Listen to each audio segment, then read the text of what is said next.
What if I told you the secret to standing out to women isn't pickup lines, flashy cars, or pretending to be someone you're not, but an ancient philosophy that's been shaping exceptional men for over 2,000 years? Stoicism isn't just about gritting your teeth through life's challenges. It's about cultivating a presence so magnetic, so grounded in unshakable confidence and purpose, that attraction becomes effortless. Think about the last time you saw a man who carried himself with quiet assurance. No bravado, no desperation, just a calm knowingness. That's the power of Stoic virtue in action, and it's light years ahead of anything taught in modern dating advice. Let me ask you something. How many times have you watched friends, or even yourself, overthink texts, bend over backward for approval, or choke under pressure when talking to someone you're drawn to? Modern dating feels like a minefield of mixed signals and mind games because most men are operating from insecurity, not strength. But here's the truth women rarely admit. Nothing is more attractive than a man who's mastered his emotions, knows his worth, and moves through the world with deliberate intent. That's not luck or genetics, it's a skill. And the Stoics cracked the code centuries ago with exercises designed to forge mental clarity, emotional discipline, and unwavering self-respect. Picture this: instead of rehearsing conversations or sweating over every interaction, you walk into a room relaxed, fully present, and utterly indifferent to superficial validation. You're not cold or detached, you're so secure in who you are that your confidence becomes contagious. Women pick up on that energy instantly. It's why figures like Marcus Aurelius and Theodore Roosevelt, men steeped in Stoic practice, commanded respect without demanding it.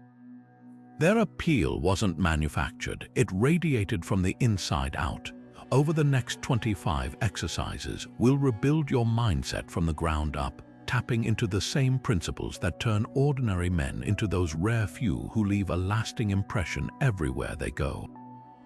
This isn't about tricks, it's about transformation. The first exercise might surprise you. It has nothing to do with pickup lines, fashion, or even conversation techniques. It starts the moment you wake up. Stoic warriors, from emperors to generals, began their days with a simple but profound ritual: morning reflection. Why? Because true confidence isn't just about how you act in front of others, it's about how you prepare in private. Picture this: instead of reaching for your phone and drowning in distractions, you take just 5 minutes to sit with a journal and ask yourself one question: what is within my control today? That shift alone separates you from 99% of men who react to life instead of directing it. Here's how it works in practice. You write down 3 things. First, the virtues you want to embody. Maybe courage if you've been avoiding a difficult conversation, or patience if you've felt frustrated by dating setbacks. Second, you acknowledge what's not in your control: other people's opinions, unexpected events, outcomes. And third, you visualize potential challenges not as threats, but as opportunities to practice calm mastery. Imagine walking into a social setting where you'd normally feel nervous, but this time you've already rehearsed staying composed. That mental preparation changes everything. Women notice this mindset instantly, even if they can't pinpoint why. There's a quiet assurance in someone who's already faced the day's uncertainties head-on before breakfast. Think of it like a mental warm-up. Athletes don't walk onto the field cold, and neither should you. History's most admired men, from Marcus Aurelius journaling at dawn to modern leaders, used this ritual to anchor themselves before stepping into the world. And that's the secret. Attraction isn't manufactured in the moment. It's the overflow of a disciplined mind that's already done the work. Now, let's break down why this works on a deeper level. When you start your day clarifying what you control, your effort, your attitude, your integrity, you stop seeking validation externally. That's the foundation of non-neediness, the single most attractive trait a man can have. No rehearsed lines or forced charm compare to the authenticity of someone who's genuinely at ease. And here's the bonus: this practice isn't just about dating. It reshapes your entire life. The same focus that helps you stay unshaken in conversations also helps you negotiate salaries, handle conflicts, and pursue ambitions without self-doubt creeping in. The key is consistency, not complexity. You don't need poetic prose or hours of meditation. Just 5 minutes of intentional thought every morning turns self-awareness into a reflex. Over time, that reflex becomes your presence, a man who doesn't try to be confident but simply is. And that's when you'll notice the shift: women leaning in, conversations flowing naturally, connections deepening without force. Because magnetism isn't something you fake, it's something you cultivate one morning at a time. Now let's move to the second exercise, one that sounds counterintuitive at first, but is a game changer for building unshakable confidence. It's called negative visualization, and no, it's not about pessimism. This is the Stoic practice of mentally rehearsing setbacks before they happen so they lose their power over you. Here's why it matters. Fear of rejection or embarrassment is what cripples most men in dating.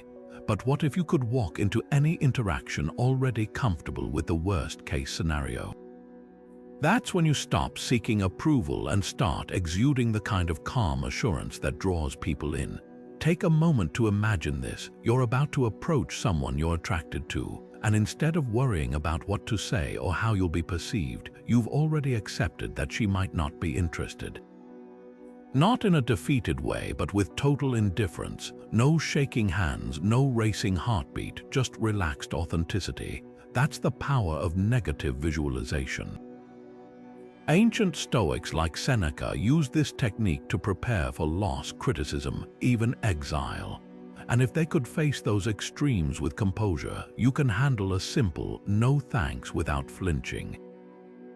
Here's how to apply it. Before a date, social event, or even sending a text, pause and ask, what's the worst that could realistically happen? Maybe she doesn't reply.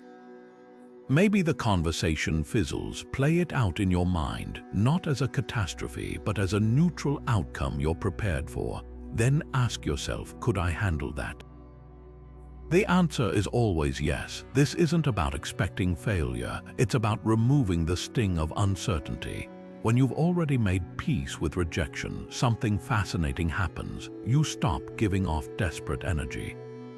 Women sense that shift immediately. Neediness disappears because you've proven to yourself that you'll be fine either way.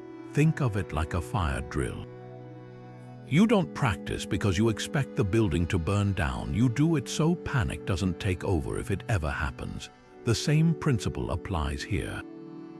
Rejection only hurts when it catches you off guard, but when you've mentally walked through it, you react with grace, not desperation, and that's exactly what makes you stand out. Most men crumble at the first sign of disinterest or see silence as a personal failure, but the man who remains unfazed, that's rare, that's memorable. This exercise isn't just about dating, it rewires your relationship with fear entirely. The more you practice sitting with discomfort in your mind, the less control it has over your actions. You'll start taking calculated risks in conversations, expressing your true opinions without filtering them for approval, and holding eye contact without second-guessing. These subtle cues signal confidence on a subconscious level. Women aren't attracted to outcomes, they're attracted to how you handle them. And nothing demonstrates strength like a man who's unbothered by the possibility of things not going his way. The key is repetition. Negative visualization works best when it becomes a habit, not a one-time trick. Start small. Before sending a casual message, take 10 seconds to acknowledge that no reply is a valid outcome and that it changes nothing about your worth. Then watch how your energy shifts. Over time, this practice spills into every interaction. You'll notice fewer sleepless nights over unanswered texts, less anxiety before dates, and a newfound ability to stay present instead of overanalyzing. Because when you've already faced the worst in your mind, everything else feels like a bonus. This is the hidden advantage Stoics had and still have. While others are paralyzed by fear of rejection, you're free to engage authentically, knowing you've already survived the worst in your imagination. And that's the irony: the more comfortable you are with things going wrong, the more often they go right. People are drawn to those who aren't clinging to a specific outcome. So the next time nerves creep in, remember, you've already won by showing up as a man who doesn't need validation to feel complete. And that's the kind of confidence no pickup line can fake. Let's talk about something most men run from: discomfort. Not the kind that comes from life's surprises, but the kind you choose. The Stoics called this voluntary hardship, and it's the secret weapon for building the kind of resilience that makes nervousness around women vanish. Think about it. When was the last time you willingly stepped into something uncomfortable just to prove you could handle it? That's where the magic happens. Cold showers, fasting, striking up conversations with strangers, these aren't just tests of endurance. They're training wheels for the kind of confidence that doesn't crack under pressure. Start with something simple like a cold shower. It sounds trivial, but here's what's really happening. Your brain screams to turn the knob to warm, and you consciously override it. That tiny victory, choosing discomfort over instant comfort, rewires your relationship with fear.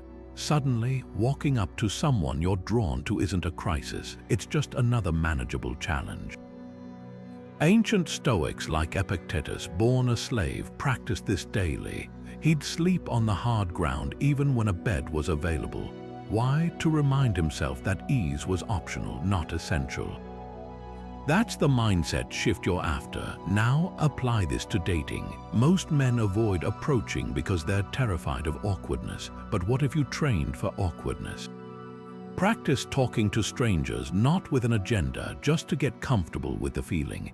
Ask the barista how her day's going, compliment a coworker's shoes, strike up a chat in the grocery line. The goal isn't to impress, it's to desensitize yourself to the jitters. Every time you do this, you're sending your brain a message: discomfort isn't dangerous. And when you're finally talking to someone you're attracted to, that conditioning kicks in. No shaky hands, no mental blanks, just easy, playful energy. Here's the deeper truth women sense. A man who's at home in discomfort isn't performing confidence. He owns it. Picture two guys at a party. One laughs off a joke that falls flat, completely unbothered. The other shrinks at the first hint of social friction. Who stands out? The one who's unfazed because he's already faced worse, on purpose. That's the power of voluntary discomfort. It turns anxiety into amusement, nerves into curiosity. You stop worrying about saying the right thing because you trust yourself to handle whatever comes. This isn't about becoming immune to feeling. It's about expanding your tolerance zone. Fasting teaches you hunger won't break you. Cold exposure proves discomfort is temporary.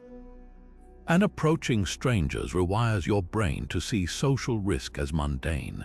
The result, you stop seeking comfort in every interaction, which is ironically when you become most magnetic. Women aren't drawn to the guy who needs everything to go smoothly. They're drawn to the one who's unfazed when it doesn't because he's already tested his limits. The key is progression. Don't start with ice baths or day-long fasts. Begin with 2 minutes of cold water at the end of your shower. Skip breakfast once a week. Challenge yourself to one unnecessary conversation daily. Small wins build the neural pathways for bigger ones. Over time, you'll catch yourself smiling when things get awkward because you'll know you've voluntarily faced worse. And that's the ultimate edge, a confidence forged not in theory but in practice.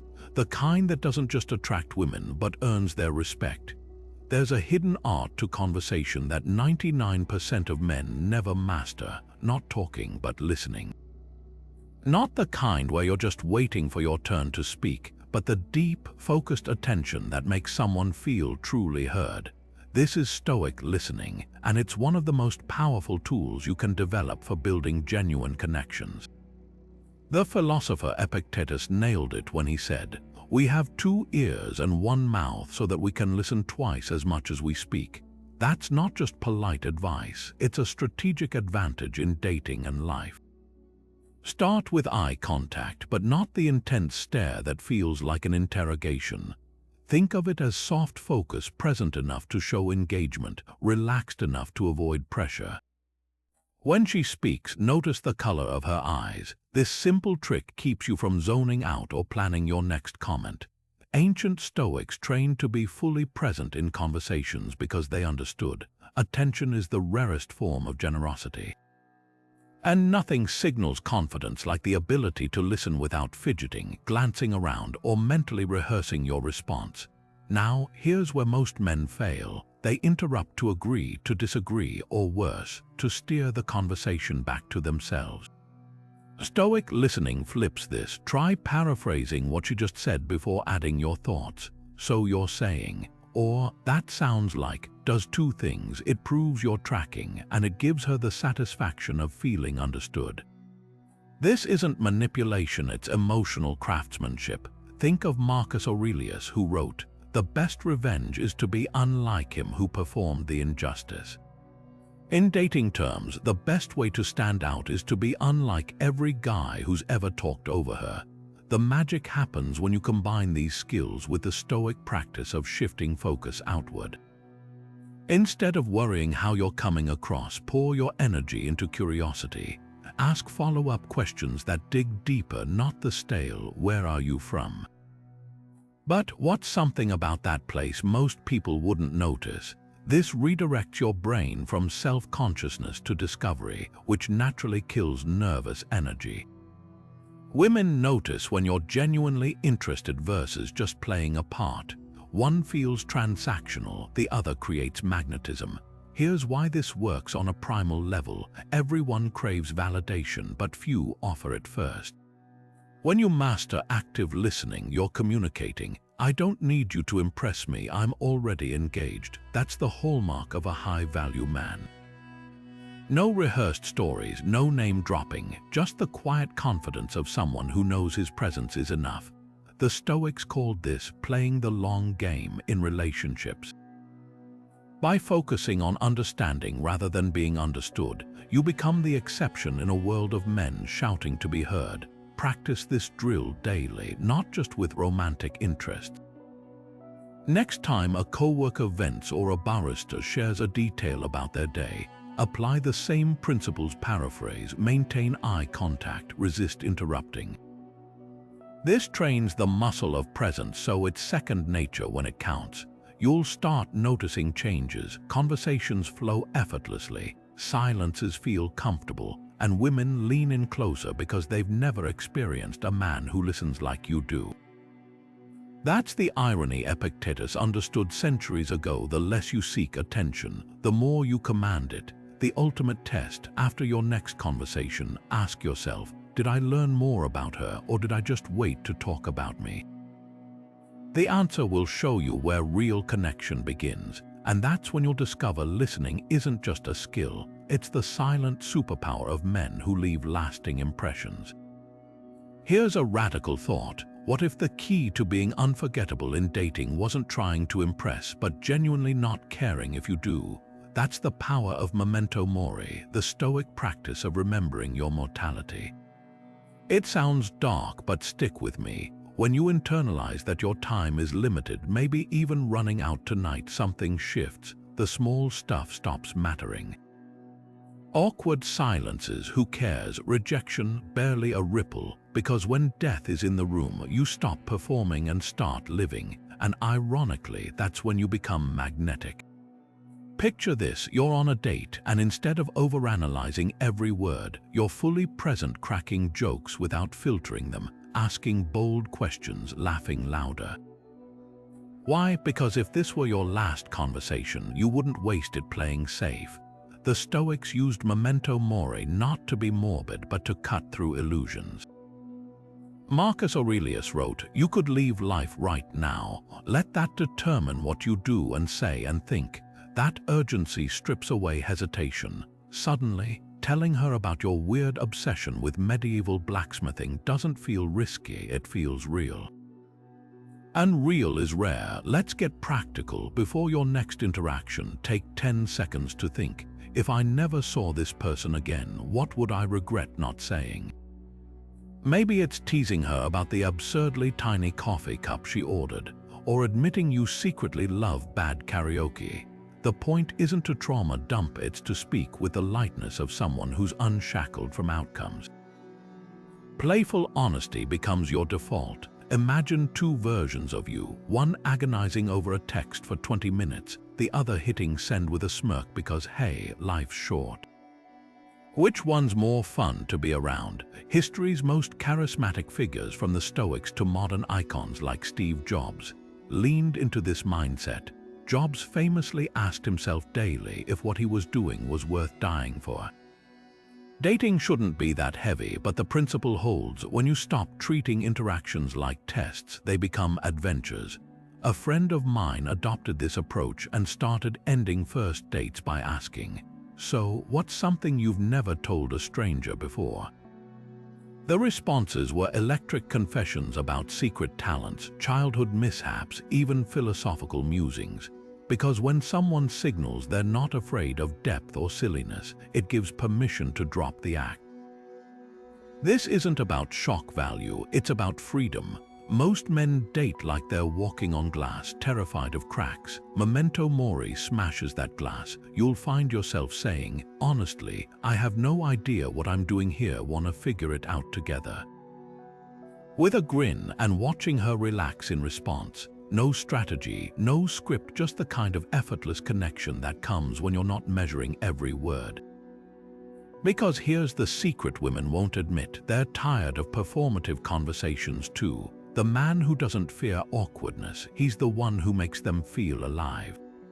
Try this today. In your next chat, drop one unfiltered thought, a silly observation, an unpopular opinion, even a vulnerable, "I have no clue how this is going." Notice how the energy shifts when you're not guarding yourself. That's Memento Mori in action, dating not as a game to win, but as a series of moments to savor.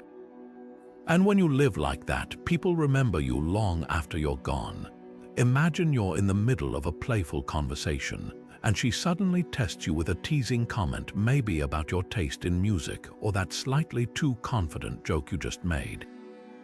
Your stomach tightens, your pulse jumps. That's the moment most men either lash back defensively or shrink into awkward silence. But here's where Stoics deploy a psychological jiu-jitsu move called emotion labeling, and it's the difference between losing your cool and radiating unshakable composure. The technique is deceptively simple. When you feel that flash of heat, the ego sting of criticism, or the panic of potential rejection, you mentally pause and name it. This is just my pride reacting. This is fear of not being liked. By putting language to the emotion, you create critical distance between the feeling and your response. Ancient Stoics didn't have modern neuroscience, but they understood what brain scans now prove. Labeling an emotion reduces its intensity in the amygdala, the brain's panic button. You're not suppressing the feeling, you're observing it like a scientist, and that's when you regain control. Here's how this plays out in real time. She says, "Wow, that pickup line was almost charming." From 1995, instead of scrambling to recover or firing back with forced sarcasm, you take a breath and internally note, "That's my ego wanting to win." With that awareness, you're free to respond with a grin, guilty. I stole it from my dad's mixtape. No tension, no struggle, just effortless playfulness. Women notice this emotional agility immediately because it's so rare. Most guys either crumble or overcompensate. The Stoic stays centered because he's not fighting his feelings, he's mastering them. Contrast this with reactive mode. When a man gets flustered, his body betrays him. Pupils dilate, shoulders tense, voice rises half an octave. These micro signals scream insecurity, and women's intuition picks them up instantly. But when you label the emotion, something fascinating happens. Your physiology calms.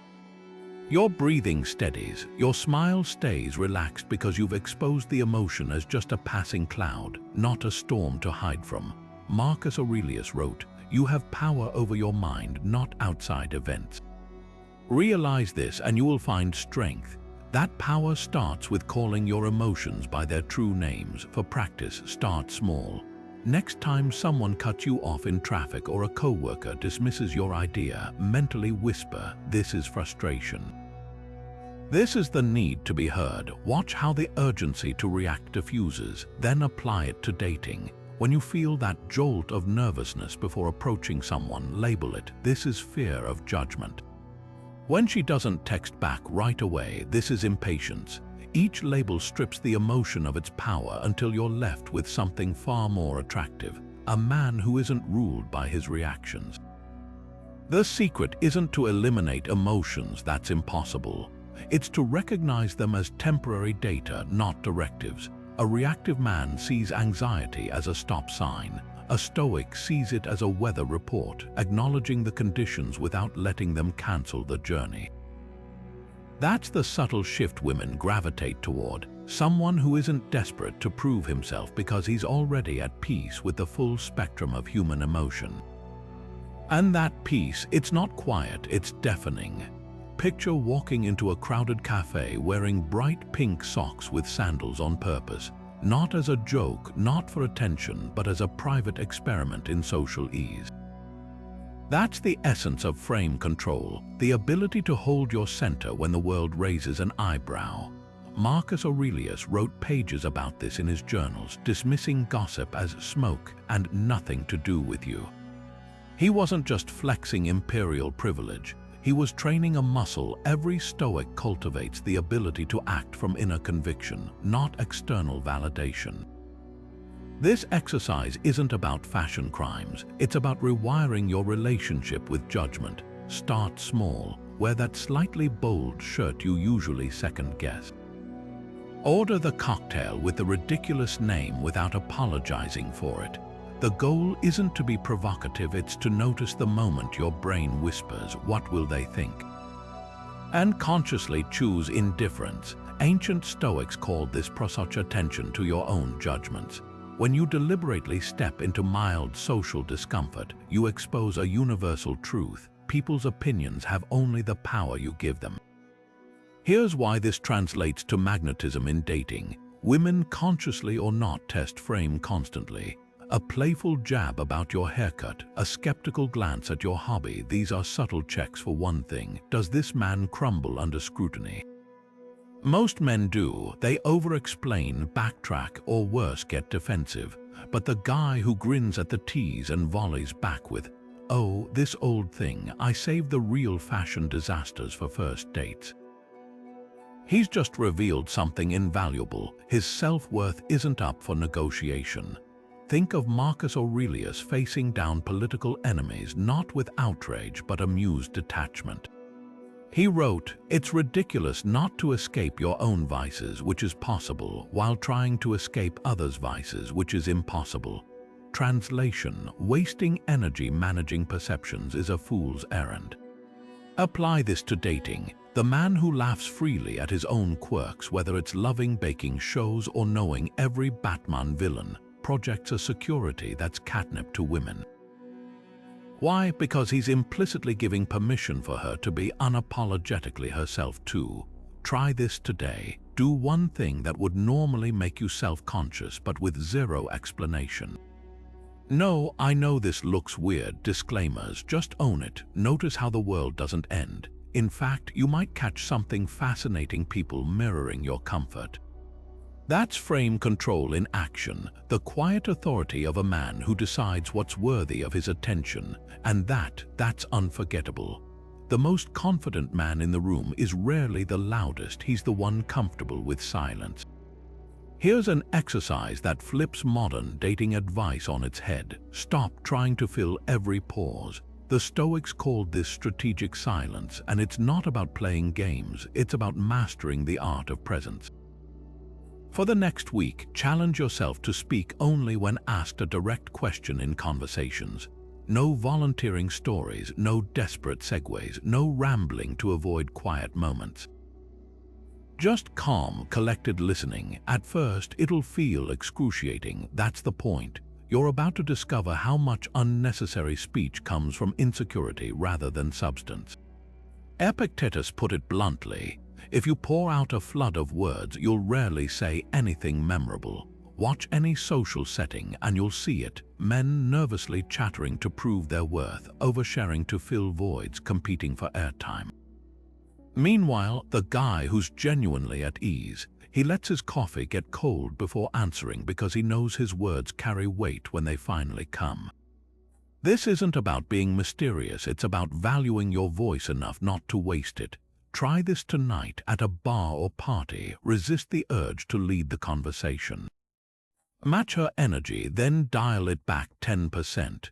When she makes a statement, hold eye contact and pause before responding. Not awkwardly, just long enough to show you're considering her words, not just waiting to speak. The Stoics practiced this restraint daily, training themselves to speak only when their words would improve the silence. You'll notice two things immediately. First, how few people actually bother to ask you questions. Second, and more telling, how those who do suddenly seem more engaged when you answer, because scarcity creates value even in conversation. There's neuroscience behind this. When you resist filling every gap, you trigger what psychologists call the zygonic effect, the brain's tendency to remember incomplete actions better than closed ones. Your silence becomes an open loop others instinctively want to close. Think of Marcus Aurelius presiding over Rome's chaos. He didn't shout over senators, he waited. And when he spoke, the room leaned in. That's the power you're cultivating, not by withholding, but by choosing precision over volume. Practical tip: when you feel the urge to break the silence, mentally count to 5. Notice how often the other person jumps in first. These micro moments train you to stop fearing quiet, which ironically makes you more comfortable in it. Women sense this shift immediately. Where most men fill pauses with nervous jokes or oversharing, your restraint signals something far more attractive. You don't need to perform to feel worthy. Here's the ultimate test of mastery. Next time someone asks, "Why are you so quiet?" smile and say, "Just listening." No justification, no insecurity, just the quiet confidence of a man who knows his presence is enough. That's when you'll understand what Seneca meant when he wrote, "Speech is the mirror of the soul. We become what we pour forth. Pour less, mean more, and watch how the world leans in to catch every word." There's a hidden superpower in gratitude, but not the surface level, "thanks for my coffee" kind. This is about radical appreciation, even for the stings and setbacks that shaped you.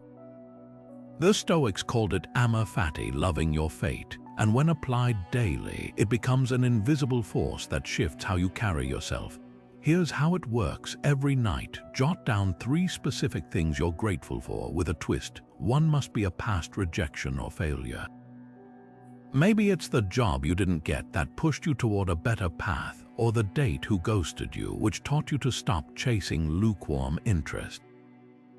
This isn't toxic positivity, it's alchemy. You're training your brain to find gold in garbage, and that reframing bleeds into your energy. Women sense this immediately. Think about the last time you met someone who spoke about exes or career hiccups without bitterness, just quiet appreciation for the lessons. That lack of resentment is magnetic. Marcus Aurelius wrote, "The obstacle is the way," and this practice embodies that. When you can say, "I'm grateful she rejected me. It showed me my own neediness," you're no longer a man haunted by past wounds. You're someone who's metabolized pain into wisdom, and that depth is irresistible. Try this tonight. Grab a notebook and write 3 gratitudes, 2 light, 1 heavy. 1. The bartender who made my old-fashioned perfectly. 2. My dog's ridiculous morning zoomies. 3. Getting turned down for that promotion last year. It forced me to build my own business. Sit with that third one until you feel the shift from resentment to respect for the growth it sparked. That's the key. Gratitude isn't just about feeling good. It's about rewriting your narrative from victim to victor. Here's why women respond to this. They're biologically wired to detect unresolved emotional baggage. A man who's at peace with his past, that's safety on a primal level. But there's a finer point here. Your gratitudes must be specific. Not, I'm grateful for my health, but I'm grateful for the lungful of cold air I took on my run today. Specificity trains you to spot beauty in the mundane, and that attentiveness spills into relationships.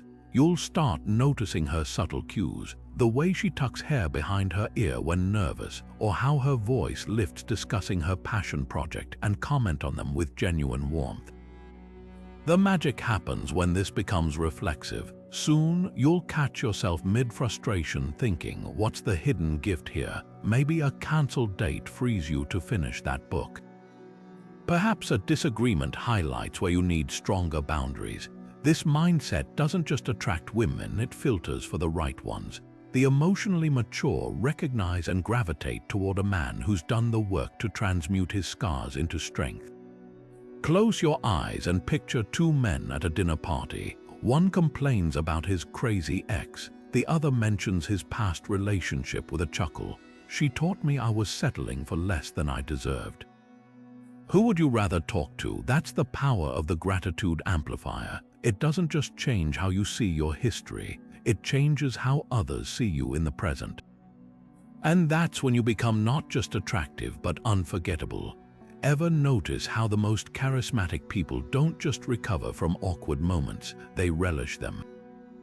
That's the essence of the amor fati flirting strategy, turning cringe into charm by refusing to disown your imperfections. Picture this, you're mid-conversation, crack a joke that lands with a thud, and instead of backtracking or nervously laughing it off, you lean in with a deadpan. Yep, that's the quality material that keeps me single. That split-second decision to own the awkwardness, it's a masterclass in confidence, because here's the truth, women aren't judging you for the bad joke, they're watching how you handle it. Flinch and you amplify the awkwardness, grin and you transform it into connection. This isn't just flirting advice, it's Stoic philosophy in action. Nietzsche, who borrowed amor fati from the ancients, called it the formula for human greatness. Not despite the stumbles, but because of them. Think of the last time someone spilled a drink and turned it into a playful bit versus someone who froze in humiliation. Who would you rather share a table with? That's the pivot point. When you treat social mishaps as opportunities rather than threats, you broadcast a rare kind of security.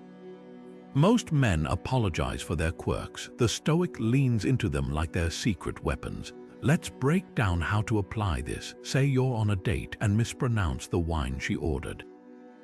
Classic moment to spiral into self-consciousness, right, wrong. Try raising your glass with, clearly, I'm more fluent in beer, and toast to your own ignorance. That effortless shrug telegraphs something powerful. You're not rattled by small failures because your self-worth isn't tied to performance. Women sense this like radar. The guy who's comfortable in his own skin, flaws and all, is the guy who makes them feel at ease. History's most magnetic figures knew this instinctively. Winston Churchill turned verbal blunders into legendary wit. Marcus Aurelius wrote about embracing obstacles as fuel for the fire. The common thread, they didn't resist reality, they danced with it. In dating terms, that means when she teases you about your questionable karaoke song choice, you volley back with, "Oh, this is just phase one of my audition for American Idol," instead of scrambling to justify your taste. Playfulness beats perfection every time. Here's why this works on a neurological level. Awkwardness thrives on tension. When you refuse to supply that tension, when you greet the moment with amused detachment, you disarm it. Your brain reads your calm as evidence that there's no threat, and your body language follows suit. No forced laughter, no awkward shuffling. Just the relaxed poise of someone who knows that a misstep isn't a fall, it's just part of the dance.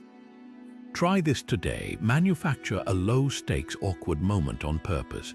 Wear mismatched socks, and when someone points it out, sigh. The laundry rebellion has begun. Call the barrister by the wrong name, and when corrected, gasp. You mean I've been cheating on my real coffee soulmate? These micro exercises train you to reframe embarrassment as entertainment. Over time, you'll catch yourself savoring social fumbles because they've become chances to showcase your cool. The ultimate test: next time you genuinely put your foot in your mouth, say, accidentally calling her by the wrong name, skip the groveling. Try, "Wow, my brain just blue screened. Let's reboot with your actual name." Watch how laughter replaces tension. That's amor fati in action, not just accepting fate but flirting with it. And that's the kind of man who doesn't just stand out, he stays memorable long after the conversation ends. There's an invisible line between being sociable and becoming stuck in interactions that drain your energy, yet most men cross it daily without realizing.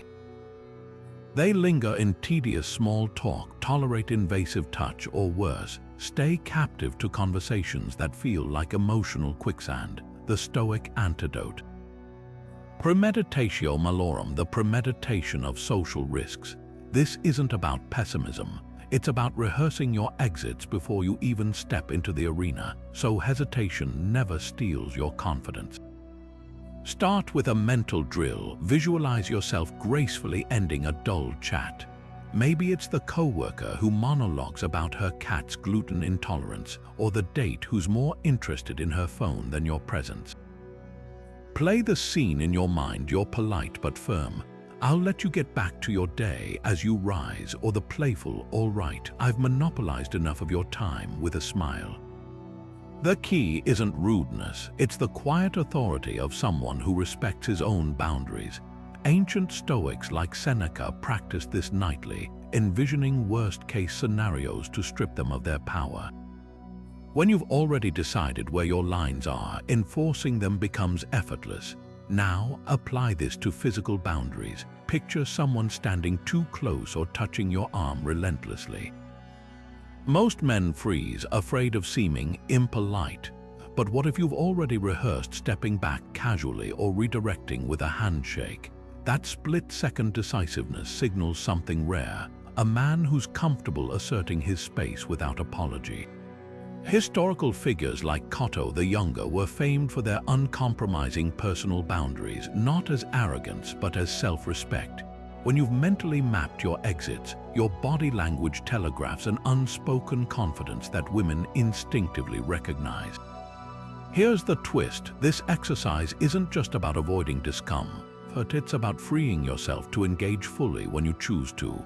Think of a lion in the wild. He's not anxious because he knows exactly how fast he can run if needed. That security lets him relax. Similarly, when you've pre-scripted your exits, you're paradoxically more present in conversations. No scanning for escape routes, no nervous laughter at inappropriate comments, just calm engagement because you know you can leave anytime. Try this today. Before your next social event, spend 2 minutes visualizing 3 scenarios: a boring conversation, an overbearing person, an unwanted advance, and mentally practice your responses. Not aggressive, not passive, just assertively graceful. Then watch what happens. You'll catch yourself naturally steering interactions without overthinking, because the heavy lifting was done in your mind beforehand. That's the Stoic edge. Confidence isn't the absence of fear, it's the certainty that you've already handled it. The ultimate test: when someone inevitably crosses a line, you won't stiffen or overcompensate. You'll react with the ease of a man who's already written the playbook, and that's when they'll realize you're not like most guys. You're the one who decides where he stays, who he engages with, and when he walks away. And that kind of quiet sovereignty, it doesn't just stand out, it commands respect. Your body speaks before you do, and most men don't realize they're broadcasting insecurity with every slouched shoulder and fidget. The Stoics called this the rhetoric of the body, and it's why Marcus Aurelius wrote about carrying yourself as if you were already crowned. This isn't about vanity, it's about the physics of presence. When you stand with your shoulders back, chin level, and movements deliberate, you're not just adjusting your posture, you're rewiring your nervous system to radiate the kind of quiet authority that makes people lean in. Try this mirror drill for 2 minutes each morning. Plant your feet shoulder-width apart like roots anchoring into the earth. Roll your shoulders back, not stiffly, as if bracing for attack, but with the ease of someone who's unburdened by tension. Now practice picking up a glass of water in slow motion. Notice how the simple act of moving deliberately transforms the gesture from a nervous grab into something almost regal. The Stoics knew this secret. Power isn't loud, it's in the space between actions, the stillness that says you're in no rush to prove anything. Here's why women respond to this on a primal level. Your posture triggers their mirror neurons, the brain cells that mimic what they observe. When you're grounded and at ease, their nervous system mirrors that calm. Contrast that with a guy who shifts his weight constantly or hunches forward when speaking, as if begging for approval. His body screams uncertainty, and unconsciously, people, especially women, pull away. But the man who occupies space like he owns it, he creates a gravitational pull without saying a word. History's most commanding figures mastered this. Julius Caesar didn't rush through crowds, he moved with purpose. George Washington trained himself to walk as if every step were measured. These men understood posture wasn't just physical, it was psychological armor. Modern research backs this. Standing tall lowers cortisol, the stress hormone, and boosts testosterone. But the real magic happens when you pair posture with intentional slowness. Most men sabotage themselves with frantic gestures, adjusting their collar, tapping their foot, nodding too eagerly. Stoic movement is the opposite, a hand extended for a handshake at half speed, a sip of wine taken with pause, a glance held a beat longer than expected. These micro pauses signal control, and control is magnetic. For the next week, practice this ritual. Every time you pass a mirror, freeze for 10 seconds. Check your shoulders, your stance, the expression on your face. Then ask, if a stranger saw me right now, what would they assume about my confidence? You'll start catching your habits, the way you slump when tired or speed up when nervous. Correct them in real time. Over days, this becomes unconscious. Your body learns to default to calm authority, even under pressure. The ultimate test: walk into a room where you'd normally feel out of place. A high-end restaurant, a party where you know few people, and focus solely on moving like Marcus Aurelius would. Shoulders back, steps measured, hands relaxed. Don't force conversation. Let your body do the talking. You'll notice something extraordinary. People make way. They glance, they approach, because posture isn't just how you stand. It's the silent language of men who know their worth doesn't need to be announced. Here's an experiment that will transform how women perceive you. Go 7 days without offering a single unsolicited opinion or complaint. Not about the weather, the traffic, or your coworkers' annoying habits. This is the opinion detox, and it's not about becoming dull. It's about mastering the art of emotional self-sufficiency. Women have a sixth sense for neediness, and nothing broadcasts insecurity louder than a man who constantly seeks validation through his complaints or tries to fix others unsolicited. The Stoics called this discipline of assent, the practice of pausing before your brain converts a reaction into speech. When you stop spraying opinions like confetti, something fascinating happens. Your presence becomes heavier, your words carry more weight, and women start leaning in to catch what you do say.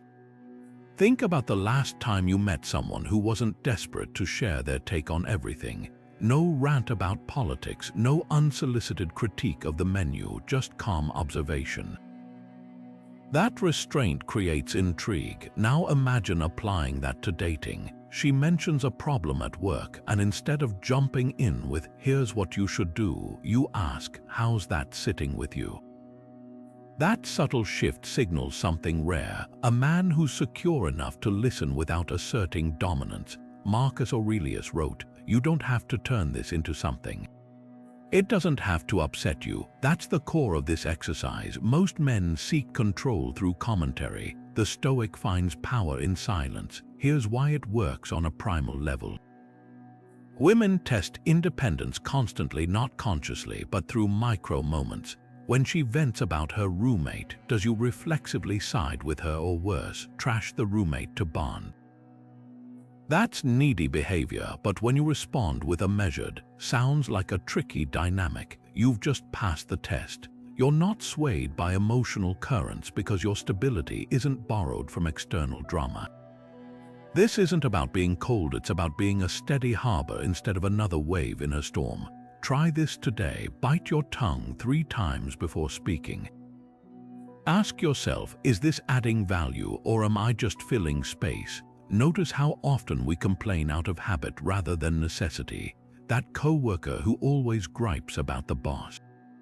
Nod instead of piling on. The date who asks what you think of her ex's new girlfriend. Smile and say, "Not my circus, not my monkeys." Each time you resist the urge to opine, you're flexing a mental muscle that separates you from the crowd. History's most admired men knew this. George Washington's contemporaries noted his gift of silence, his ability to listen without rushing to impress. The Stoic philosopher Epictetus taught that opinions are like possessions. The more you accumulate, the more they weigh you down. When you detox from unnecessary commentary, you free up energy for what matters, deep presence. Women notice this immediately. Where most men clamor for attention by talking over each other, your quiet confidence becomes a spotlight, the ultimate test. When someone demands, "You're so quiet, what do you really think?" reply with, "I think some things are better left unsaid." That's the moment they realize you're not withholding. You're choosing, and that discernment is the hallmark of a man who doesn't just stand out but stands apart. Here's a thought experiment that will shrink your problems down to size, literally. Picture yourself floating above the earth, watching your life from space. That tiny speck, that's you. Those microscopic dramas you've been agonizing over. They're invisible from here. This is the view from above meditation, a Stoic exercise that strips anxiety bare by zooming out to cosmic scale. When you're stuck replaying an awkward moment or obsessing over a text left unanswered, this mental shift doesn't just offer perspective, it rewires your emotional reflexes. Because nothing neutralizes neediness faster than realizing how little any single interaction matters in the grand scheme. Start with this visualization. You're hovering over your city like a satellite, watching cars crawl like ants and buildings shrink to matchsticks. Now pinpoint the exact spot where your latest dating mishap occurred. A coffee shop, maybe, where you spilled your drink or stumbled over your words. From this altitude, does it even register? The Stoics practiced this to expose a liberating truth. Most of what we fear is theatrics, not tragedy. Marcus Aurelius wrote, "Think of the substance of the whole, how small your share." Think of the span of time, how brief, how fleeting your allotment. That's not nihilism, it's emotional liberation.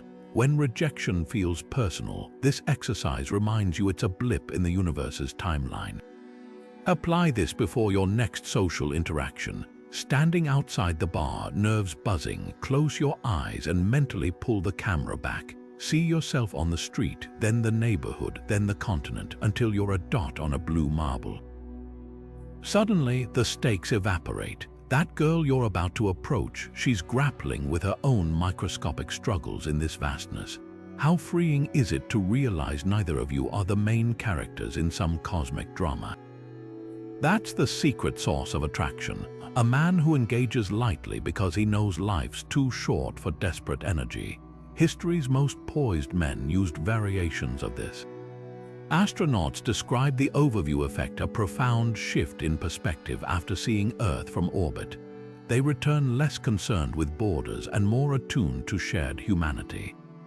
You don't need a rocket to harness this, just practice zooming out when social anxiety strikes. Stuck overanalyzing a lukewarm date, imagine watching it play out from Jupiter. The awkward pauses, the forced laughs, they'd look quaint, even charming from that distance. This isn't about dismissing your feelings, it's about contextualizing them. Here's why women respond to this mindset. It radiates security. Picture 2 guys at a party. One agonizes over a joke that didn't land, his face tense with self-consciousness. The other chuckles at his own misstep and moves on, his ease suggesting he's got bigger galaxies to ponder. Who would you gravitate toward? That's the power of cosmic perspective. It turns fumbles into folklore, rejections into footnotes. When you stop treating every interaction as life or death, you become the guy who's fun to be around because he's not carrying the weight of the world in his shoulders. Try this tonight. Next time you're spiraling over a social snafu, lie flat on the floor. The lower your body, the more dramatic the mental shift. Stare at the ceiling and imagine it dissolving until you're looking down at yourself from the stratosphere. Watch your worries shrink to subatomic size, then ask, will this matter in a year, in a decade, to the Andromeda galaxy? The laughter that bubbles up isn't just relief, it's the sound of unattachment. And that's the sweet spot where real connection begins, not when you're trying to impress, but when you're too marveling at the universe's absurdity to care. Ever noticed how the most compelling people never rush their words? There's an art to the pause, a deliberate silence that makes even a simple response feel weighty. This is delayed reaction training, and it's the antidote to the nervous chatter or defensive comebacks that sabotage most men's conversations. The Stoics knew this power well. Epictetus taught, first say to yourself what you would be, and then do what you have to do. Translation, control your impulses and you control the room. Here's how to apply it. Next time someone teases you or throws a playful jab, wait 3 full seconds before responding. Not in silence, smile, breathe, then speak. That tiny gap works like social alchemy, transforming reactivity into charisma. Think of the last time you witnessed someone handle a barb with unhurried grace. Maybe it was a comedian letting a heckler's insult hang in the air before diffusing it with a smirk, or a colleague who absorbed criticism without flinching, then replied with measured clarity. That pause does 2 things. It signals emotional mastery, and it builds tension that makes your eventual words land harder. Women instinctively recognize this cadence. It's the difference between a boy who snaps back instantly and a man who lets the moment breathe. History's great negotiators, from Lincoln to Churchill, used this tactic. They knew reaction speed isn't intelligence, thoughtful response is. Try this today. When a friend ribs you about your terrible fantasy football picks, don't fire back immediately. Count silently 1 Mississippi, 2 Mississippi, 3, then volley with, and yet here you are still taking advice from me. That beat of patience changes everything. Your body relaxes, your tone evens out, and crucially, you've just shown you're not easily rattled. This isn't about playing mind games, it's about rewiring your reflexes so composure becomes your default. The neuroscience behind this is fascinating. When you pause, you activate the prefrontal cortex, your brain's rational CEO, instead of letting the amygdala hijack the conversation with fight or flight reactions. Ever blurted out something you instantly regretted? That's the amygdala in charge, but with just 3 seconds of delay, you regain the reins. Ancient Stoics trained this through prosocial attention to mental impulses. They'd visualize insults beforehand, rehearsing calm responses until indifference became instinct. You're doing the same in modern terms, building a buffer between stimulus and response where your best self lives. Here's where most men fail the test. A woman playfully challenges your taste in music, and they either crumble into over-explaining or match her energy with defensive sarcasm. But the guy who leans back, lets her words linger, and finally deadpans, "Wow, attacking my vibes before the first date, bold strategy," that's the man who stands out. Because in that pause, he's communicated volumes. I'm secure enough not to need your approval and playful enough not to take this seriously. That's the sweet spot where attraction thrives.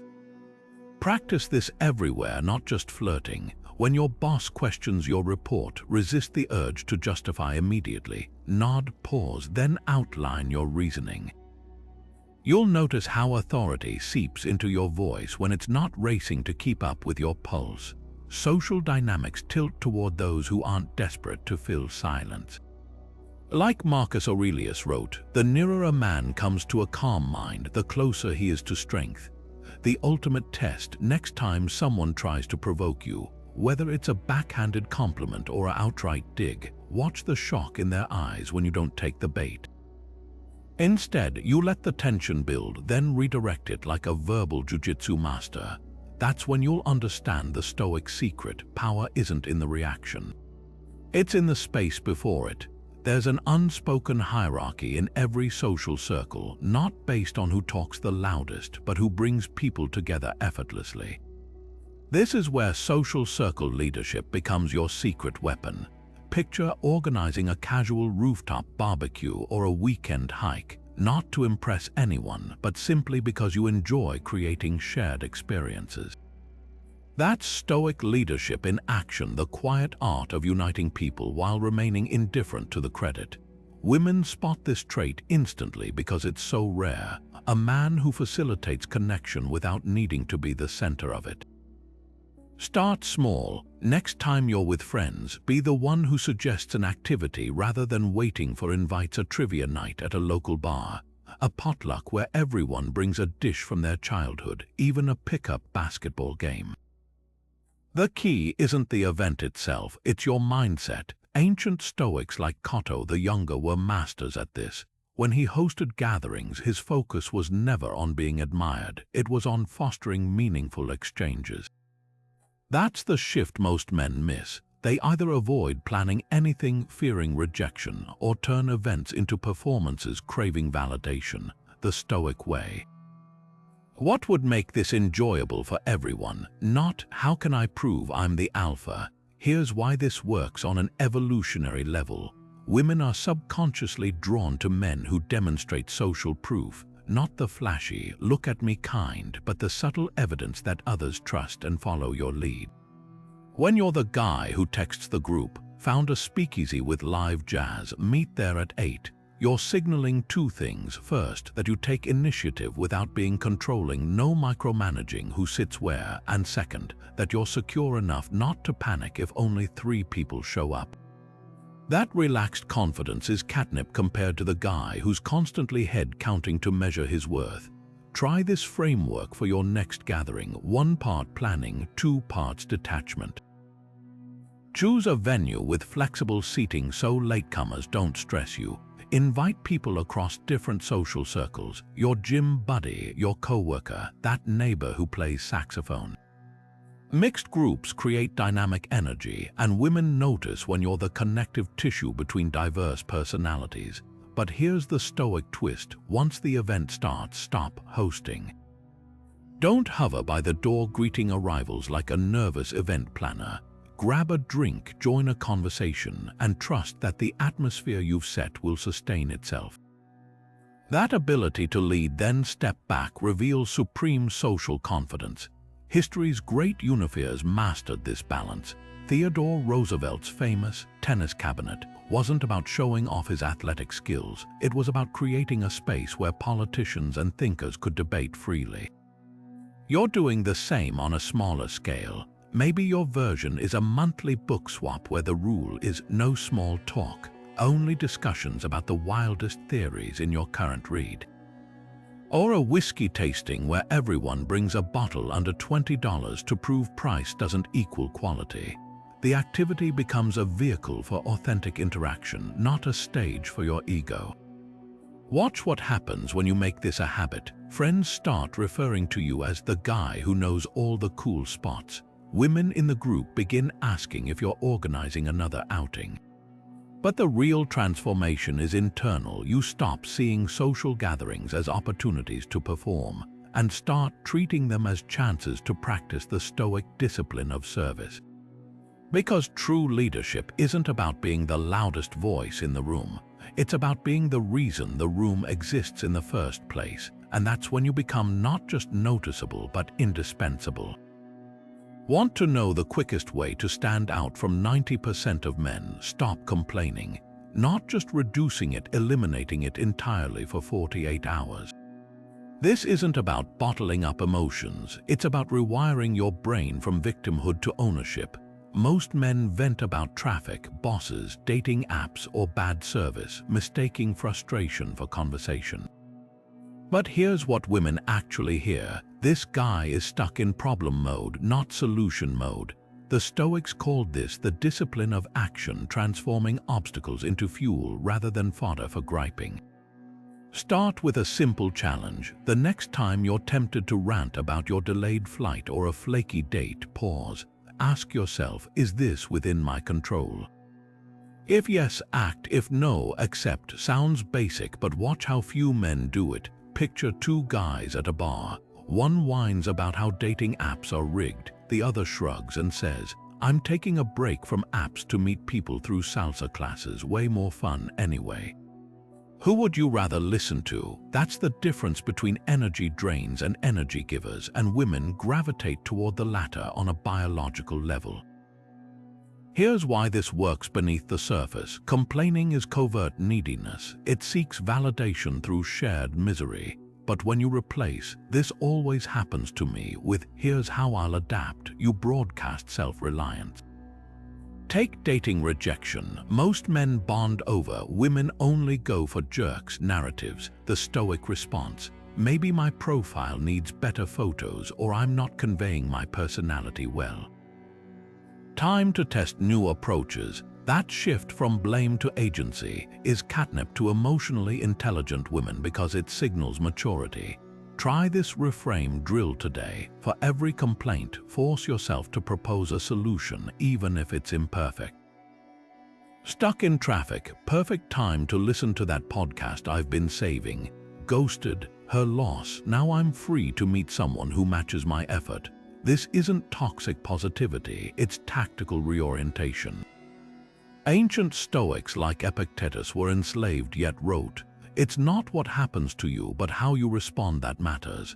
If they could find agency in chains, you can find it in a bad date.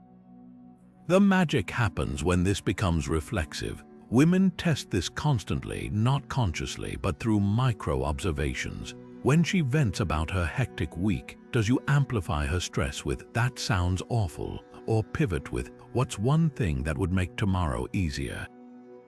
The former commiserates, the latter elevates. That's the hidden superpower of solution-oriented men.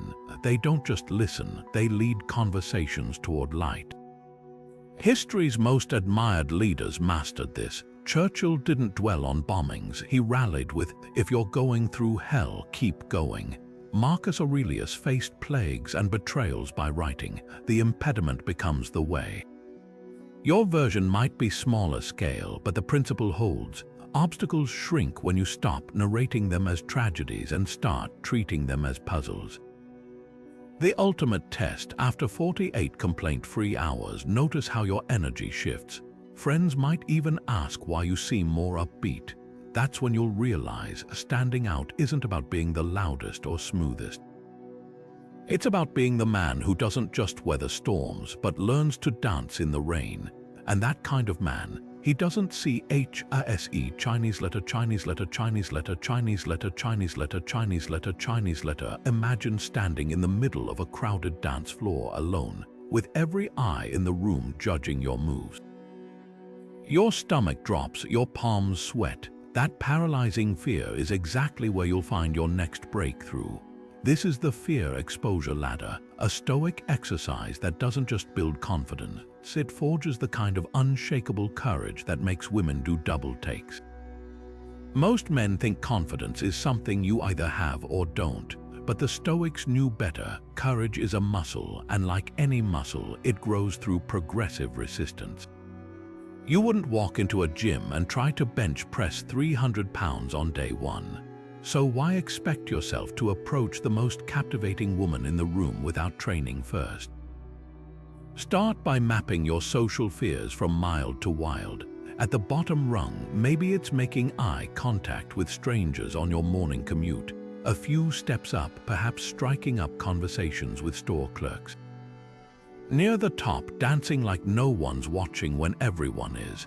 The key isn't to leap to the highest rung, it's to climb methodically, proving to your nervous system that discomfort won't kill you. Ancient warriors didn't charge into battle untested. They drilled relentlessly in safer conditions until their reflexes became second nature. You're doing the same with social courage. Every time you voluntarily step into a fear and survive, you rewrite your brain's threat assessment. Here's how this plays out in attraction. Women have radar for calibrated confidence. Picture two guys at a concert. One nervously sways in place, terrified of looking foolish. The other, despite two left feet, throws his arms up during his favorite song and laughs when he misses the beat. Who stands out? The one who's free precisely because he's faced the fear of judgment and crushed it. That's the power of the fear ladder. It transforms anxiety into amusement. Each rung you conquer strips away another layer of neediness until what's left is pure, unfiltered authenticity. Try this today. Pick one fear from your ladder's lowest tier, something that makes your pulse quicken but doesn't paralyze you. Maybe it's wearing an outrageous sock to the gym or asking the barista how her day really is. Notice how your brain screams retreat, then step forward anyway. The moment you do, something fascinating happens. The fear shrinks. It's not about the action itself. It's about proving to yourself that you can act despite the fear. Like Seneca wrote, difficulties strengthen the mind as labor does the body.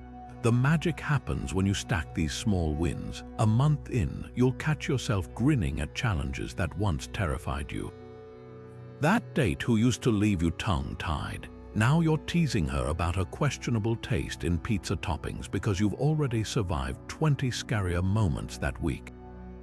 Women sense this ease immediately, not just in your words but in your body language. Shoulders loose, breath steady, smile effortless. Because when you've danced alone in public, a little rejection feels like child's play.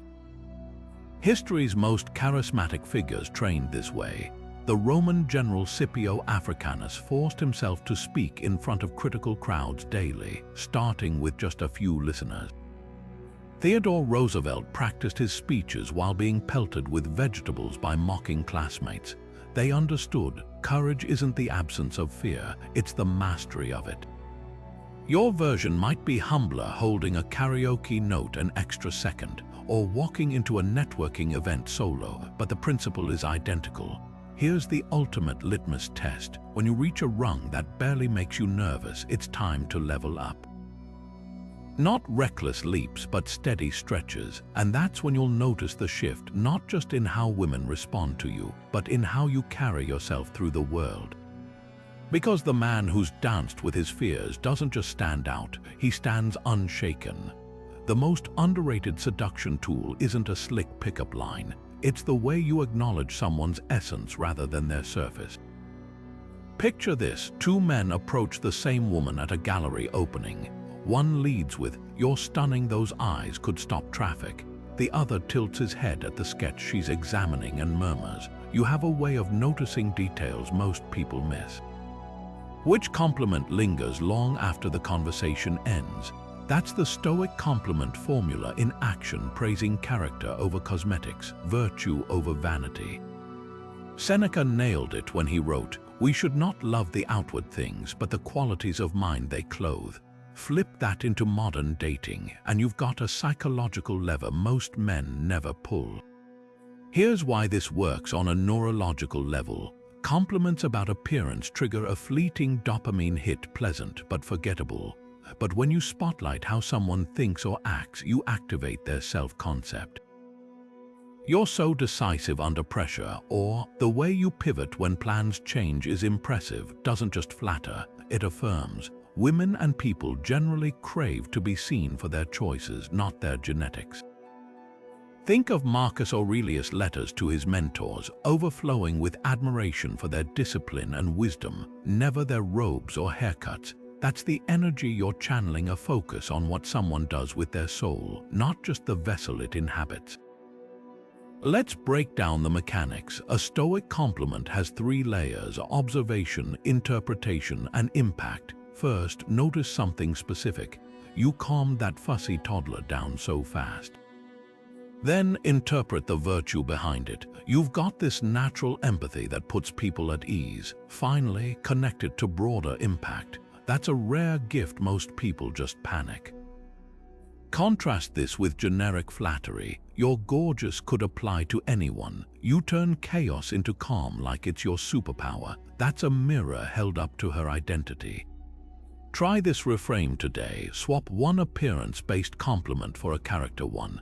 Instead of, "That dress looks amazing on you," try, "You have this radiance that makes everything you wear look intentional." See how the first comments on fabric while the second celebrates her. This isn't about manipulation, it's about precision. Ancient Stoics trained themselves to see beyond illusions. You're training yourself to see beyond the obvious. The magic unfolds when this becomes habitual. Women accustomed to being objectified will lean in when you're the guy who notices how they navigate the world. You debate ideas without making it personal. That's refreshing. You've turned your apartment into a sanctuary. That takes real vision. These aren't lines, they're acknowledgments. And here's the kicker. When you focus on praising effort over endowment, you subconsciously elevate your own standards too. You stop chasing beauty and start being drawn to strength, creativity, resilience. History's most magnetic communicators knew this. Lincoln didn't win loyalty by praising his generals' uniforms. He honored their strategic minds. Cleopatra didn't seduce empires with hollow flattery, but by reflecting back the brilliance of those she engaged. Your version might be simpler, telling the barrister how she remembers everyone's orders with, "You've got a memory like a librarian," or thanking a date for the way you make silences feel comfortable. But the effect is the same. You become the rare man who doesn't just look but sees. And in a world starved for true recognition, that's the quietest power move of all. Ever walked away from a perfect slice of chocolate cake after just 2 bites? That's the power of temperance, the Stoic virtue that's about to revolutionize your dating life. Exercise 20 flips conventional wisdom on its head. End dates before they peak, not when they fizzle out. Most men cling to conversations like they're life rafts, overstaying until silence turns awkward or energy dips. But the Stoics practiced something radically different, leaving the feast while still hungry, not stuffed. Imagine this, you're mid-laugh sharing travel stories, the chemistry's undeniable, and then you glance at your watch. "This has been incredible, but I've got an early morning. Let's pick this up next time." That deliberate pause does more than any clever line could. It telegraphs 3 things simultaneously. You've got a life beyond this interaction, you respect your own time, and you're not desperate to milk every second of attention. Let's dissect why this works on a primal level. Women, whether consciously or not, are constantly assessing a man's self-regulation. Stay too long and you risk signaling neediness, like a puppy who won't leave its owner's side. Leave too soon and you seem disinterested, but depart at the peak. That's the sweet spot where intrigue blooms. Seneca wrote, "Abstinence is the test of desire," meaning true strength lies in walking away when enjoyment is highest. Picture 2 suitors. One lingers until the bar closes, scrambling to extend the night. The other rises after 90 minutes with a warm, "I'd love to continue this over dinner Thursday." Who occupies her thoughts longer? The man who left her wanting more, not less. Here's how to implement this with Stoic precision. Set a hard out before the date begins, maybe 90 minutes for drinks, 2 hours for dinner. When the moment arrives, honor it regardless of how well it's going. Not with abruptness, but with the quiet assurance of someone who keeps his word to himself. Throw in a specific callback to create continuity. "I've got to run, but you still owe me the story about your llama trekking disaster." This isn't game playing, it's emotional discipline in action. Like Cotto refusing extra wine at feasts to prove mastery over pleasure, you're demonstrating that connection, no matter how electric, doesn't override your principles. The psychological ripple effects are profound. By ending interactions while they're still vibrant, you avoid the desperate energy of men who overstay their welcome. Ever notice how concerts feel more memorable when the encore leaves you buzzing rather than bored? Dating operates on the same principle. The Stoics called this premeditatio malorum, anticipating the downside of overindulgence. In modern terms, leaving before fatigue dilutes the magic. Try this twist next time. If the date's going exceptionally well, lean into the restraint. Stand up at the 60-minute mark and say, "I promised myself I'd leave while we're still having fun. Let's save some stories for round 2.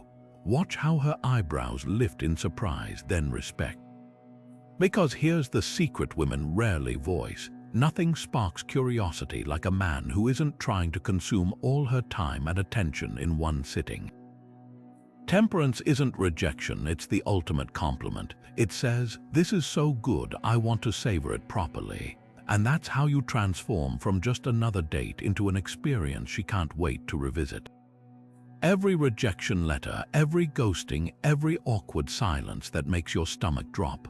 What if I told you those weren't failures but hidden training grounds? This is the Obstacle Reframe Journal, where you'll transform dating setbacks into your most powerful advantage. Most men see rejection as proof they're not enough.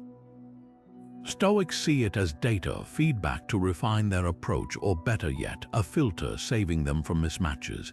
Here's how it works. Each night, open a notebook and pick one setback from the day.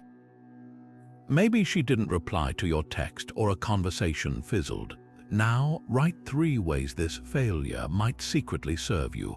1. I'm grateful she ghosted. Now I'm free to meet someone who matches my effort.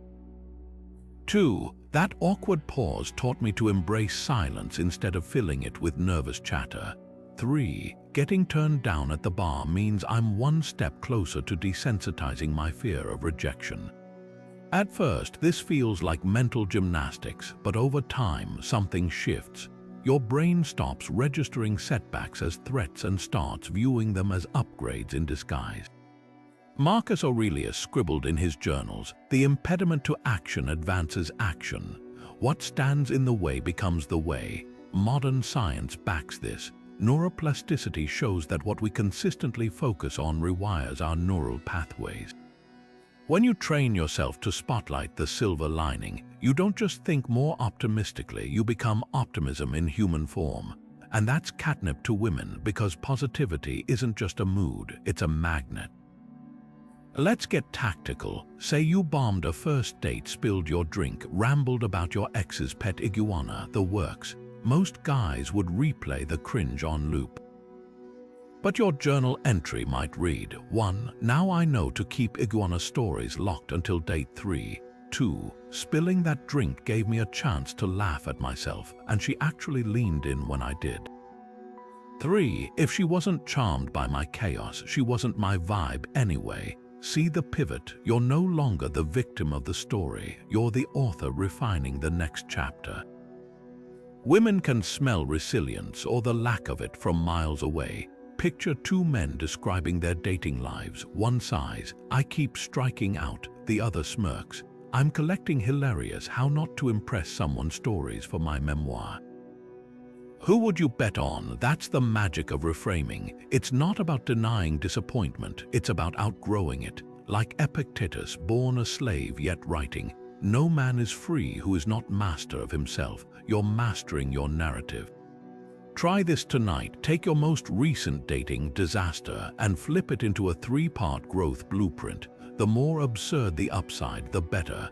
"Thank God she unmatched me. Now I won't have to pretend I like sushi." That painfully quiet coffee date, perfect practice for my future career as a mime. Humor isn't cheating, it's cognitive alchemy. Laughter dissolves shame, and shame is what keeps most men stuck in cycles of avoidance. But the man who can chuckle at his own missteps, he's not just resilient, he's dangerous in the best way. Because when rejections become badges of honor, not wounds, you stop approaching with sweaty palms and start radiating the kind of relaxed confidence that pulls people in. Here's the real payoff. This practice spills beyond dating. Start reframing work rejections as redirections, social snafus as comedy material, and life stumbles as plot twists in your hero's journey. Soon, you'll catch yourself walking into rooms with the unshakable ease of a man who knows there's no such thing as failure, only feedback, and that's the ultimate attractor. Not because you've memorized clever lines, but because you've rewritten your entire operating system to find gold in the garbage. And in a world addicted to complaining, that makes you more than memorable, it makes you magnetic. Here's the ultimate paradox. What if the fastest way to succeed with women was to actively seek rejection? Not as a self-punishing exercise, but as a strategic detonator for the fear holding you back. Exercise 22 flips traditional dating advice on its head. Walk up to women with the sole intention of getting politely turned down. Sound crazy? That's the point. This is fear inoculation at its finest, a psychological vaccine where controlled exposure builds immunity. Think of it like sparring in martial arts. You don't wait for a real fight to test your reflexes. You train against resistance until getting hit doesn't faze you. Social courage works the same way. Start small. Approach women in low-stakes environments where the outcome genuinely doesn't matter. The coffee shop barista, the stranger browsing books in your favorite section, the woman waiting at a crosswalk. Your opener isn't some clever line designed to impress. It's disarmingly simple. Hey, I'm working on overcoming social anxiety. Would you mind saying no thanks to me so I can practice handling rejection gracefully? Here's what happens next. 90% of the time, she'll laugh or even commend your honesty, but that's not the win. The win is walking away unscathed when she does decline, proving to your nervous system that rejection isn't a mortal wound. This exercise isn't about manipulation, it's about revelation. Most men's fear of approaching stems from an overestimation of consequences. We imagine eye rolls, public humiliation, security escorting us out. Reality, a polite, not interested, delivered with the same energy as declining a store clerk's offer for a rewards card.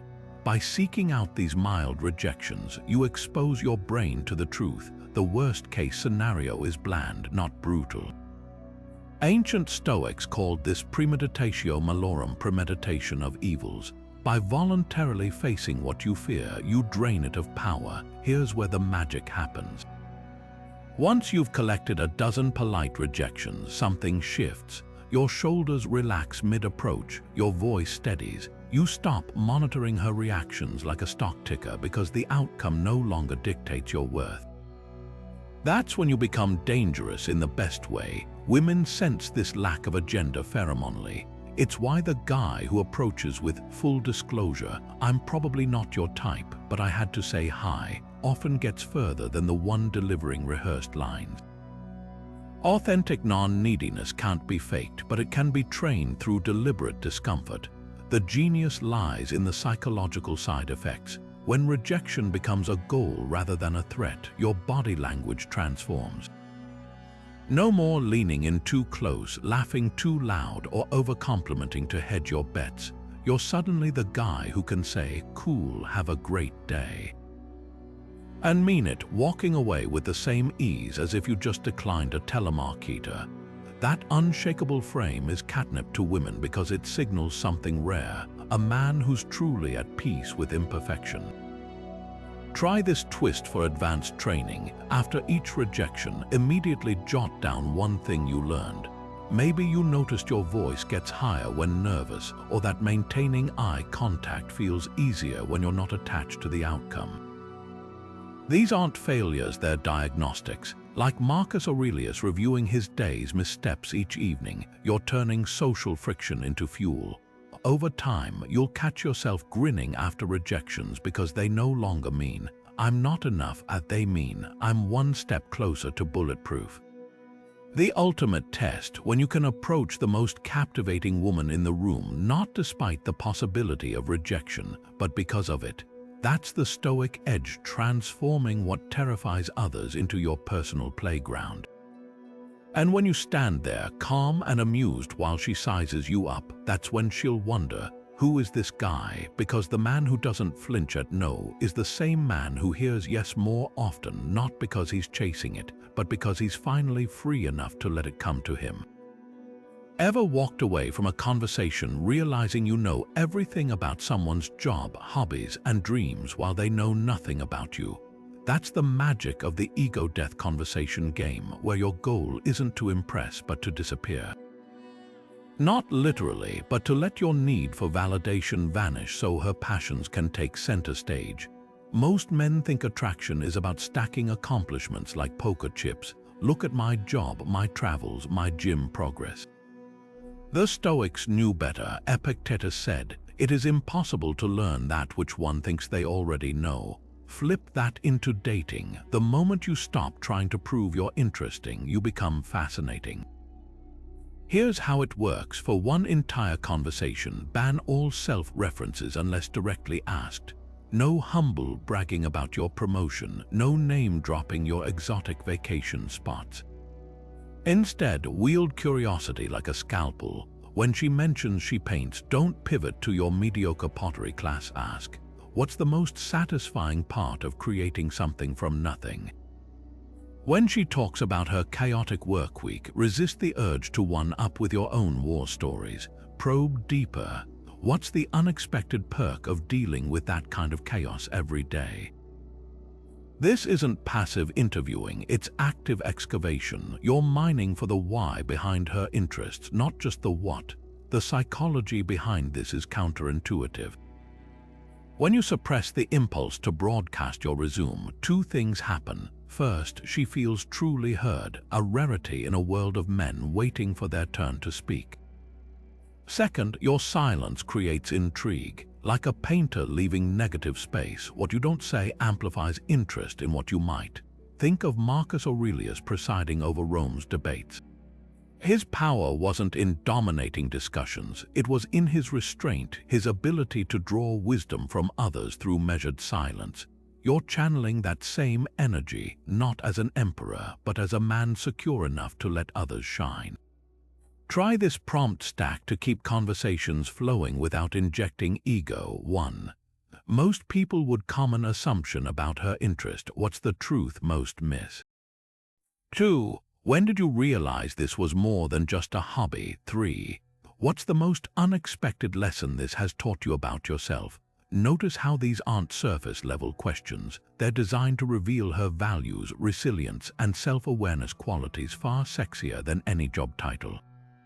History's greatest conversationalists mastered this. Benjamin Franklin famously let people believe his insights were their ideas. Socrates built philosophy on asking questions, not delivering lectures.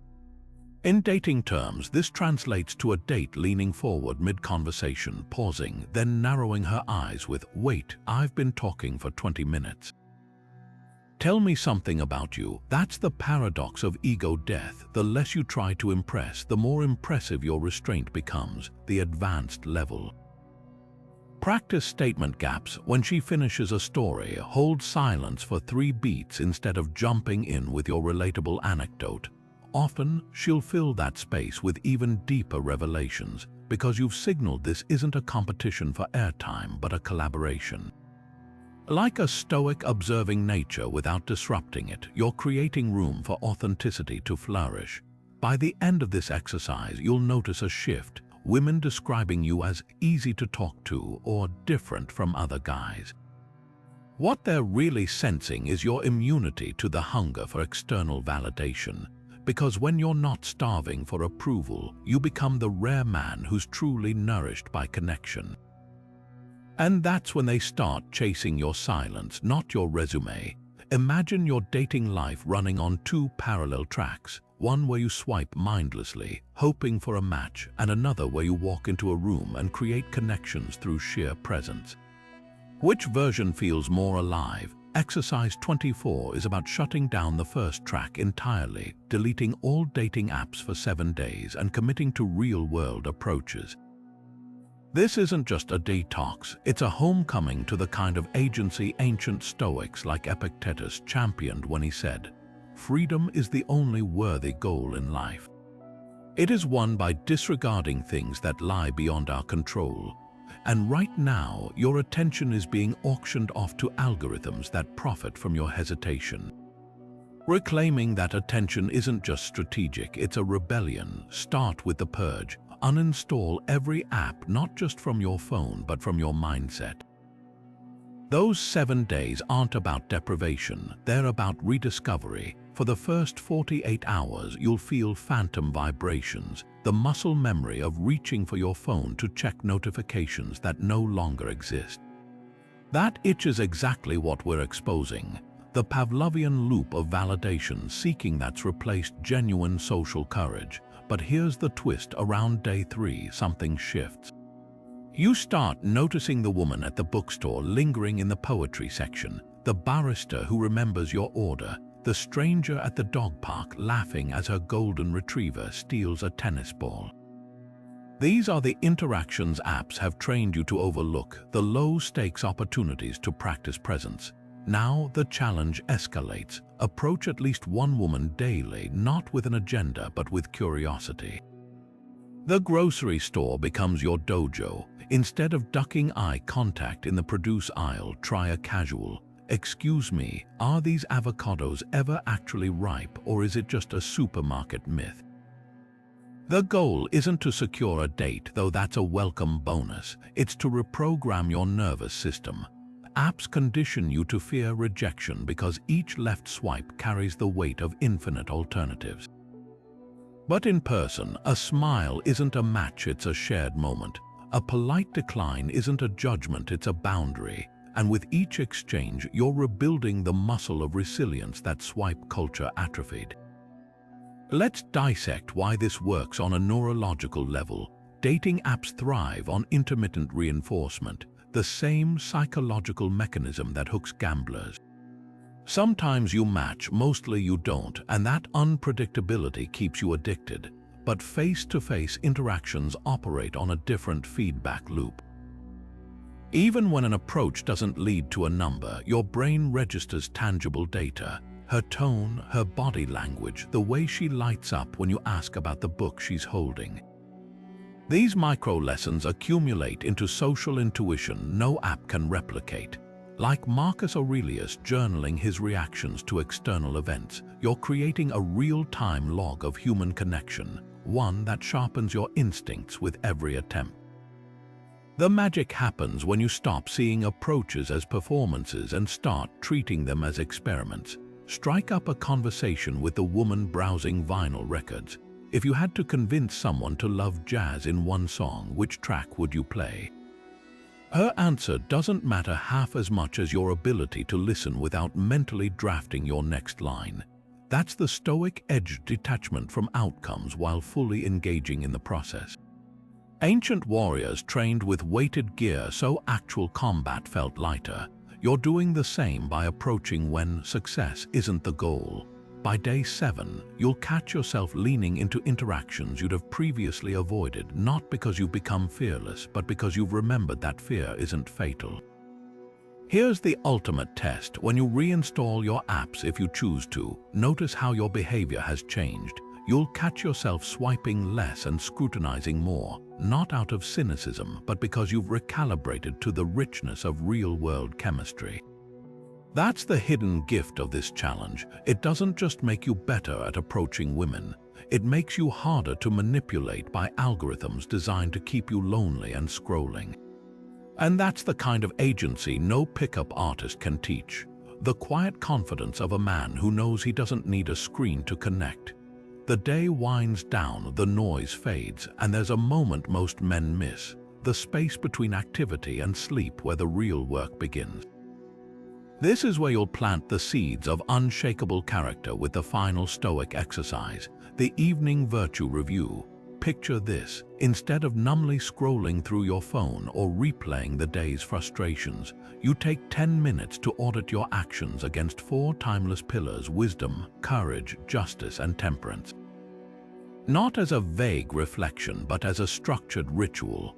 Marcus Aurelius did this nightly in his journals, holding himself accountable not to the world's shifting standards, but to the unwavering benchmarks of Stoic virtue. And here's the radical truth: when you start grading yourself on this curve, mediocrity becomes intolerable. Let's break down how this works in practice. Grab a notebook, yes, physical paper, and divide the page into 4 quadrants. In the first, wisdom. Did my choices align with deep understanding today, or was I reactive? Maybe you snapped at a coworker instead of probing why their comment triggered you. Or perhaps you resisted the urge to interrupt during a heated discussion, choosing to listen first. Wisdom isn't about having all the answers, it's about questioning your impulses before acting on them. The second quadrant is courage. Where did I avoid discomfort, and where did I lean in? Courage isn't just grand gestures, it's texting her first when you'd normally play it cool, or admitting you were wrong in an argument instead of doubling down. Small acts of bravery compound into unbreakable confidence. Now, just as the most misunderstood virtue, this isn't about courtroom fairness, it's about how you treat everyone, especially when no one's watching. Did I give the barrister the same respect as my boss? Did I gossip about a friend's mistake instead of holding space for their growth? Women notice this instinctively. The man who tips generously, who remembers the janitor's name, who doesn't exploit loopholes to get ahead, that's justice in action, and it radiates integrity. Finally, temperance. Where did excess creep in? Not just with alcohol or late-night snacks, but in conversations you dominated, emotions you indulged, or time you wasted on distractions. Temperance is the art of enough knowing when to push and when to pull back in dating and in life. Here's the twist that makes this ritual transformative. Rate each virtue on a simple scale. 1 for missed the mark, 2 for adequate, 3 for exemplary.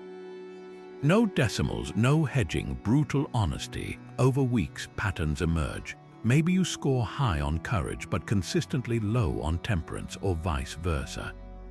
That's your growth map. The Stoics called this hypomnemata, a practice of deliberate self-assessment. Not to wallow in shortcomings, but to spot where to redirect your energy tomorrow.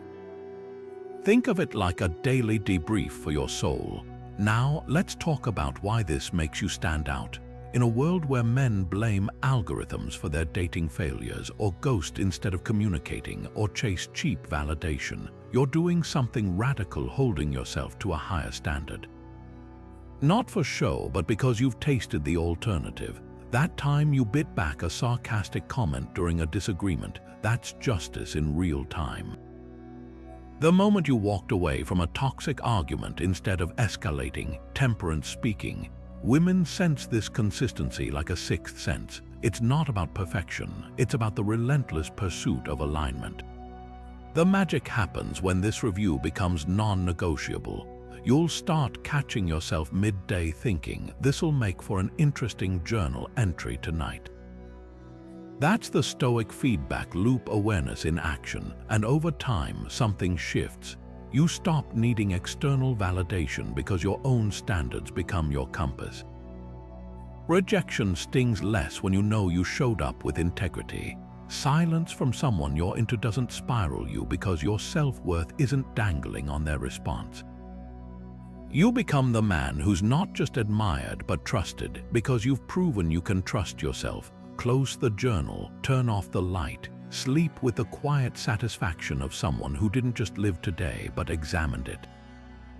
That's the secret sauce of the evening virtue review. It doesn't just change how you date, it changes how you move through the world. And that, more than any pickup line or fashion choice, is what makes you unforgettable.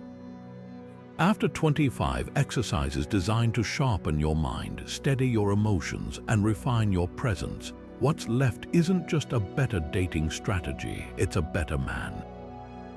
These practices carve out something rare in today's world, a man who doesn't chase approval because he's too anchored in purpose to need it, a man who isn't thrown off balance by rejection because his sense of worth comes from within. A man who doesn't perform confidence, he embodies it. And here's the secret women won't always say out loud. That kind of grounded, self-directed energy isn't just attractive, it's intoxicating. Think back to where you started. Maybe you were overanalyzing texts, sweating approaches, or bending yourself into shapes to fit someone else's expectations. Now picture the man you've been building through these exercises, the one who greets awkwardness with amusement, who listens more than he speaks, who walks away from what doesn't serve him without bitterness. That's the Stoic edge, not a set of tricks but a transformation. Calm isn't indifference, it's the quiet assurance of someone who's faced his fears and found them smaller than he imagined. Being challenging isn't about playing games, it's about having standards so unwavering that they inspire others to rise to meet them. And purpose, that's the magnetic core, the certainty that your life means something beyond whoever's sitting across from you tonight. These qualities don't just change how women see you, they change how you see yourself. When your morning begins with intentional reflection instead of frantic scrolling, when you can laugh at a botched joke instead of crumbling, when you listen with full attention instead of rehearsing your reply, that's when you stop trying to stand out and simply become someone who can't be overlooked. History's most admired men, from philosophers to leaders, didn't win loyalty or love through gimmicks. They earned it by being the kind of people others wanted to orbit, not because they demanded it, but because their presence made others feel stronger, sharper, more alive. So where do you go from here? Not by attempting all 25 exercises at once, but by choosing one today and committing to it fully. Maybe it's the evening virtue review, holding yourself accountable to the standards you've set. Or perhaps it's the 2-second pause before reacting, training your brain to respond instead of reflex. It could be as simple as deleting your dating apps for a week and relearning how to connect in person. Progress doesn't demand perfection, it asks for consistency. The man who journals one honest sentence each night will outpace the one who buys every self-help book but never opens them. This is your call to action. Pick one exercise, just one. Apply it with focus, then come back and share what shifted, the awkward moment you navigated with grace, the conversation where you listened more than you spoke, the rejection that rolled off your back because you'd already practiced surviving it. The Stoic path isn't climbed in leaps, it's walked one deliberate step at a time. And every step, every cold shower, every uncomfortable conversation, every silent moment you refuse to fill with noise, is another brick in the foundation of a man who doesn't just stand out but stands firm. So tell us below, which exercise will you start with today? Your future self is already thanking you for the answer.